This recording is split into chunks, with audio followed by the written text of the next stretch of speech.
بسم الله الرحمن الرحيم. الشعب السوداني الكريم، ظلت قواتكم المسلحة منذ ما يقارب القرن من الزمان متلاحمة مع شعبها، مناصرة لقضاياه، حامية لأرضه وعرضه وسمائه وبحره، ومدافعة عن وحدته وأمنه.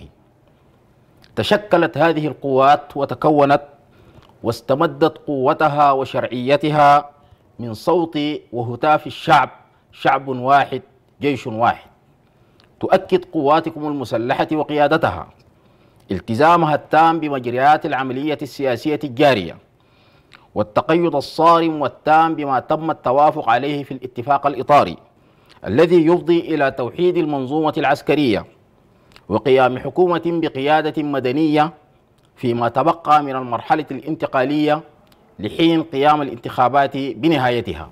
شعبنا الأبي، إن مزايدة البعض بمواقف قواتنا المسلحة، وهي أول من بادر بالخروج من العملية السياسية، والحديث عن عدم رغبة قيادتها في إكمال مسيرة التغيير والتحول الديمقراطي في محاولات مكشوفة للتكسب السياسي والاستعطاف، وعرقلت مسيرة الانتقال، لن تنطلي على فطنة الشعب ووعي ثوار وثائرات وشباب بلادنا حراس ثورة الشعب، ثورة ديسمبر المجيدة.